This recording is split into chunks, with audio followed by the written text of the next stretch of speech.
Good morning, everyone. It is Friday, the first Friday of February, the shortest month of the year. So, how's everybody doing today? I hope everybody is staying super, and I am your host, SimplySuperDave. The last podcast was a little deep, I admit. Yes, it was. We have weekdays. We have days where we feel like the weight of the world is just too heavy to carry. And that morning, I still feel that weight, but I'm in a lot better mood today. But those days, that weight can get heavy when you just don't have the strength or the capability mentally to deal with things sometimes. And it happens to the best of us. I don't think anybody's immune to it. But that is one of the reasons why I do the podcast. It's my self-therapy. Every now and then after I do a podcast, I feel a little bit better about the things I talk about, even if they're not important. They are important to me, and that's my whole purpose here. I love talking about any kind of topics that are given to me, and I do have some recommends that we're going to get to down the road here. I do keep a list. But every now and then, the podcast just seems to go the way it needs to go, right? And what kind of person would I be if I didn't show you my weakest moments? Because showing you my weakest moments shows you that, hey, this guy's got it pretty rough, and he still gets up every day and goes. That's what I do with other people. When I hear their problems and their hard lives and I see them keep going, it inspires me to not give up on myself. So I believe that's one of the reasons why we need to look at our common denominators in our lives to find out that we're actually all on the same path. And despite your traditional backgrounds and your history from before you were born, that is not who you are.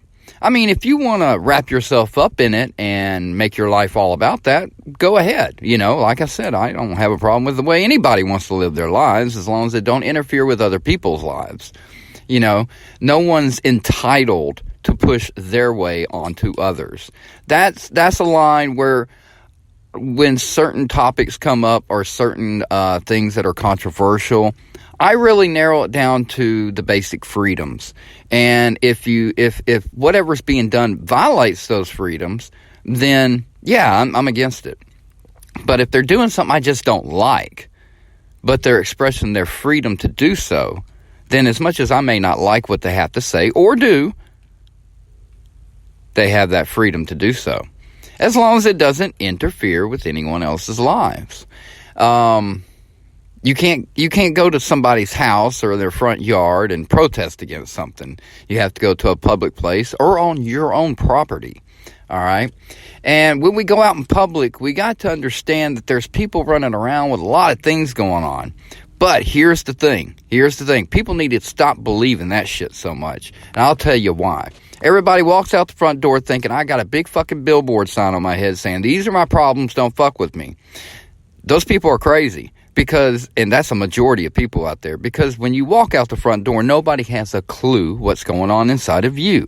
Just like you don't know what's going on inside of them, nobody knows what's going on with you. So when I see people get all offended because someone says something and it's in their vicinity, and it might be something that hurts their feelings or something they don't agree with, you can retort back. Or you can say nothing at all, because what's the point? If this person's a stranger to you, I mean, I do from time to time feel the need to speak up and say, a better idea, or this is a different way to think about it. And sometimes that's met with a lot of force, and sometimes it's, oh, wow. I love it when people go, oh, wow, I didn't think of that, because that alone tells you that you've opened a door for somebody just by mentioning something. That's why I say we need to have conversations, folks. This arguing and yelling back and forth, one person's position against another, but without having the conversation, doesn't get us anywhere. It just feeds more hate and anger out there. And like I said, a little love and compassion, a little love and laughter can conquer that easily. And that's been my message in both streaming and the podcast and until the day I die. And hopefully, if I have a tombstone, if anyone can afford one, then they'll have, hopefully, love and laughter conquer hate and fear on there. And because that's my motto. That's what I live by. Do I fail at it a lot? Yeah.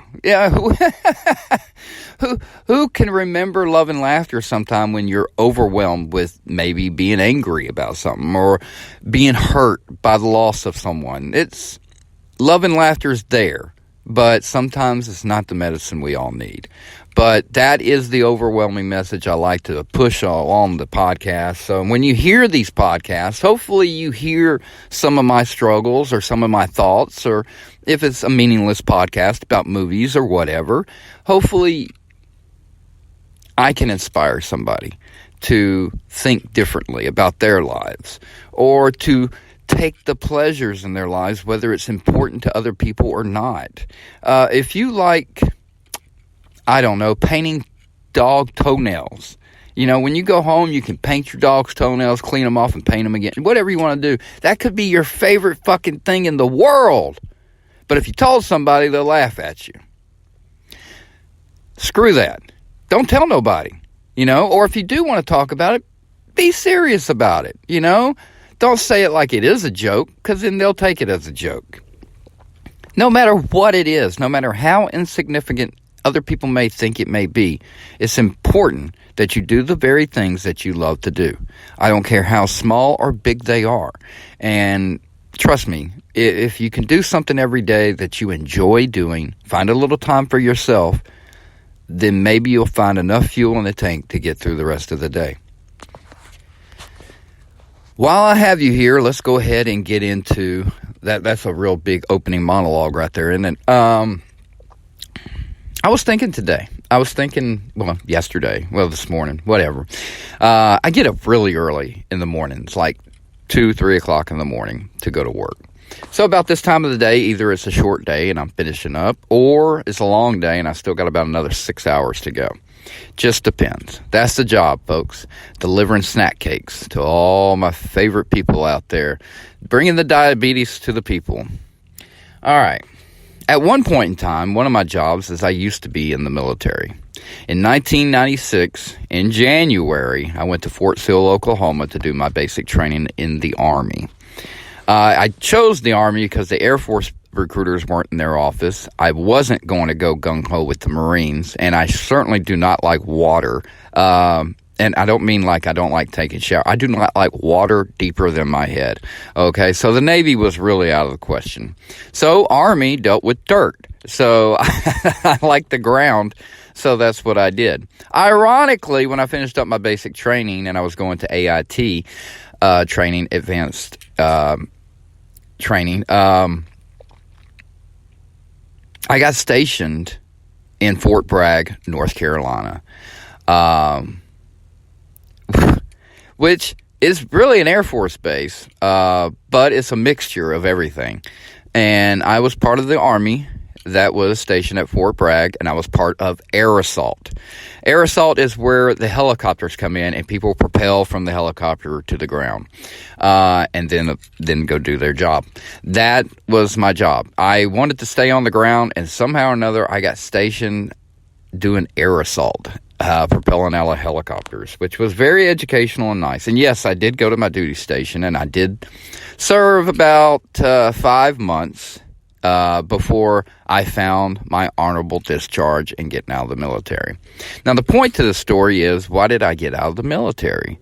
Well, I'll say this much. I think every person should go through basic training, regardless if you pass or fail. And the reason why is because it will really teach you. It will really teach you what you take for granted in life in this country.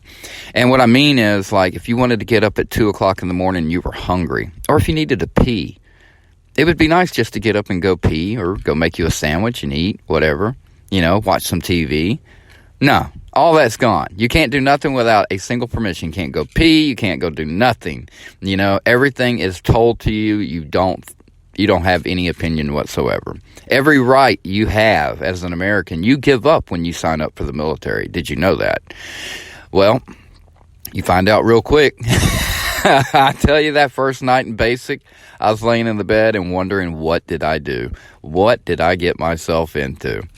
And the reason why I have a lot of respect for military personnel and I support our military is because of that sacrifice people make on their own, because there is no draft, to go and serve for our military, for our Americans, to provide and secure freedom, to make sure the people continue running this country.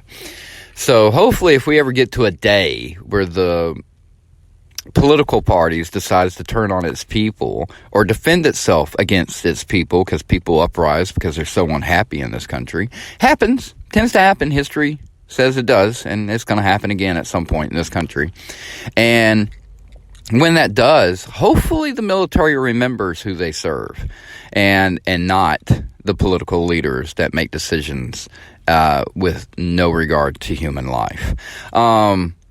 That was my main motivation for getting out of the military. I decided at one point it wasn't about defending and serving my country as much as it was about not being in a position of being told to go kill somebody because a politician made a decision. Those guys never think twice, and I understand that's the job, but I do not want to be in a position where I take another person's life because of something I don't believe in. Let me give you an example.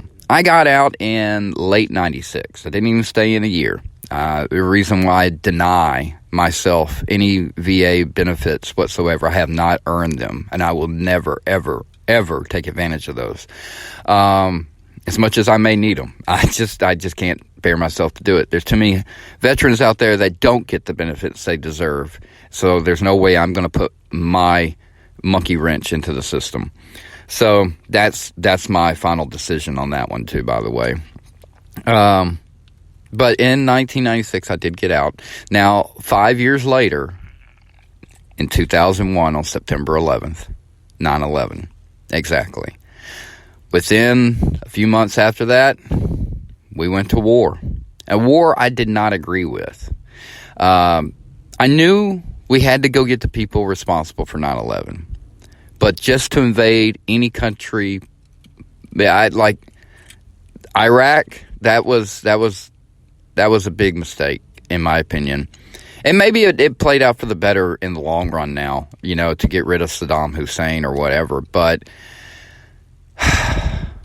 it was all lies. We knew they didn't have weapons of mass destruction. They found him in a hole. I mean, it was nothing like the government thought it was. Again, the government got it wrong. Again, like I said, I support my military 100%. But for me, no, I'm not going to do that. I'm not going to do that. But I know we need people out there to do it, so I'm very thankful for them. And anytime I see a military person, I always thank them. I love my military so very much. If it wasn't for them, you would not have those freedoms that you do take for granted. You don't even realize you take them for granted. Like I said, if everybody did basic training, they would realize how important a sandwich at 2 o'clock in the morning when you're hungry tastes so good when you're able to do it. I know it's the small little things. It's not even an important freedom. Just think about it, folks. Just think about it. It's a great thing. But here's the story of how I got out of the military. Since it's been long enough, I can expose this little story. Like I said, I was stationed in Fort Bragg, North Carolina. I am an artist. My nickname in the military was Picasso. Everybody called me Picasso.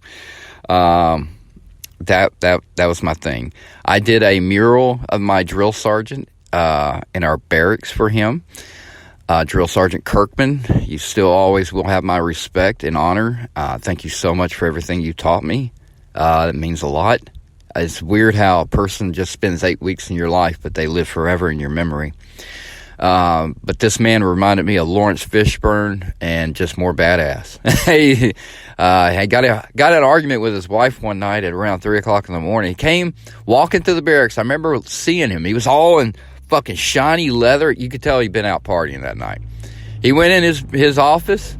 He got changed up. He made us all get up, and we went running for the next 3 hours. And I tell you, we were honor platoon. And so out of basics, so it all paid off in the end. But he worked us harder than any other platoon did. We were the warlords. I remember that very well. Well, when I got to Fort Bragg, North Carolina, the platoon I was put in was called the Terminators. And I went to my first sergeant, who looked like a lot like Al Bundy. No lie. I swear to God, he was taller than Al Bundy. He's a big dude, taller than me, and I'm 6'3". And I went to his office, and I told First Sergeant, I don't want to do this anymore. Blah, blah, blah, blah. And at the end of it, I thought I put an emphasis on it. I said, and if you don't agree with me, First Sergeant, you can kiss my ass. He stood up, and he walked over and stood in front of me, and I thought for sure, I don't know why, I knew they couldn't touch you, but I thought he was going to punch me in the face. I really did. And he goes, "Private." Well, I was private first class, but he still just called me private. He respected my opinion, and he gave me some advice that maybe I shouldn't be so full force right off the bat. Like I said, learning law lessons in the military. But he sent me to speak to my chaplain. But the deal was, if I did a mural of a Terminator, when you walk through the door over the mailroom on the wall, half man, half machine, whatever, that he would do me a favor and get me set up to where I would go to talk to my chaplain and chaplain on. And he was Korean. Great guy. And then he would send me to a therapist for psychology. Now, Chaplain On sat me down in his office, and he was telling me, he's like, "Oh, Private Tuttle." Yeah, I have to do the accent. I have to. He borrowed movies from me all the time. I love Chaplain On. "You've got to go tell him you're suicidal, you're depressed, you're unhappy, and even though you're not, these are the things you must say." He was basically prepping me to go to a therapist so I can tell him everything I need to say. Well, I did do that. I went to the therapist or whatever, and they gave me pills. Back then, I didn't even drink at that point in time yet. And I was 21, and I just never got into that stuff. I didn't bring the addiction into my life until afterwards, and I regret that ever happening, but it did. We all have those things. Sometimes you never find yourself an addiction problem until you have the problem. But anyway, went to the therapist, told him everything that the chaplain told me, depressed, sad, or whatever. They just gave me pills. I turned around and gave the pills to other people because I didn't need them, and I didn't care about pills. And I still don't to this day. But I got to one of my last sessions, and it didn't look like I was going to be going down the right path. It sounded like they were going to keep me in there and just medicate me and push me on through. Well, in my last session, I decided to just, what's the word for it? Be a little bit creative. The therapist asked how I was sleeping at night. I said, "Well, I don't sleep well at all, actually. I barely get any sleep." He said, "Well, why is that? Bad dreams? You can't, you're not tired, can't fall asleep?" And I was like, "No, actually, Bugs Bunny keeps me up all night long." And he's like, "Excuse me, you mean cartoons watching on TV?" I said, No. I said, in my room, in my wall locker, underneath the floor, there's a hole. And, if you open the wall locker and you take it out, the bottom of the floor pops up. And then there's the floor, the bottom of the wall locker to the floor. I said, and I removed the bottom paneling, and there's a hole in the ground. Now, at this point, the therapist sits up, and he's very interested in what I have to say now, which I thought was hilarious. So I noticed that he was really writing what I was saying instead of just nodding his head like he normally does. And he goes, "Well, okay, so Bugs Bunny comes up to a hole in your room under your wall locker." "Yes." He knocks, I get the stuff out, I let him up and in. he has a mission for me, and we've been talking very seriously about this. Bugs Bunny is tired of being second fiddle to Mickey Mouse. It's always Disney over Looney Tunes, and Bugs just can't take it no more. He feels like he has earned the right. He had Space Jam. You know, there's so many things that Bugs Bunny is so upset about. And we figured that the only way we can do things is to go ahead and knock off Mickey. Now my therapist is very interested. He says, okay, so all you got to do is kill Mickey Mouse. I said, yes, but the reason why he wanted me to help him, and the reason why his hole is here in Fort Bragg, North Carolina, you know, because he took a left turn from Albuquerque, is because you cannot kill a cartoon. If you've seen Who Framed Roger Rabbit, you can't kill a cartoon, all right? But there is the dip. But let's face it, in real life, that's not how it works. In real life, cartoons are people during the daytimes. At night, they transform into their cartoon selves, and they make their cartoons. And then they go back to being human during the day. And he's like, wow, okay. And I said, so the only way we can kill Mickey is if we find his human form and kill him. And the therapist was like, let me guess. Mickey must be the president of the United States. I said, no, that would be too obvious. Mickey needs a low-profile, hidden human identity. Captain Lavelle, if for some reason this message ever gets to you, just know I had no intent. Because that's what I told my therapist. It was my captain. Not my first sergeant, but my captain. One step above him. So in my own platoon, I pointed out that my job was to eliminate Captain Lavelle so I can eliminate Mickey Mouse and Bugs Bunny could take over the cartoon universe. Immediately, I was put on a 24-hour watch. I had my weapon. I had to return my weapon and discharge it. Next thing I know, within the next 2 weeks, I was honorably discharged from the military. And that's how Dave got out of the military. I still had military pass and benefits for another year or two, and it was nice, you know, and I, like I said, I would never trade that experience for anything. I took so much from it, which is why I tell people I wished everybody would have to go through it. Even if they failed basic, 8 weeks of that of your life to enjoy the rest of your life, to not take anything for granted, is probably the best lesson I could get out of that. And I feel like it's made me a better person. More understand teamwork, about figuring things out, basic, simple things in life that we all need to know. And, but yeah, so because of my plot to kill Mickey Mouse, that's how I got out of the military. But Captain Lavelle, if for some reason or another you ever get this message or hear this story, just know I had no intent, no will whatsoever to ever harm you in any way. I just knew at that point when he said, oh, Mickey Mouse is the president, I had to come up with something a little bit more personal, or it wouldn't have been taken seriously. But yeah, there you go, folks. That's Dave's military story for you. It's a big influence in my life, a big part of it, even though it was only 10 whole months. But that is also the reason why I could never claim any VA benefits. So there you go, another little inside tidbit about the Simply Super Dave. Like I said, this was back in 1996, so it was almost 20 years ago. So I'm pretty sure the statute of limitations on anybody getting in trouble over that story wouldn't work. Chaplain On, thank you so much for being a great guidance. He's a great chaplain. And my first sergeant for being respectful, and of course my drill sergeant Kirkman, for teaching me what I was taking for granted in life, and for making me a stronger person.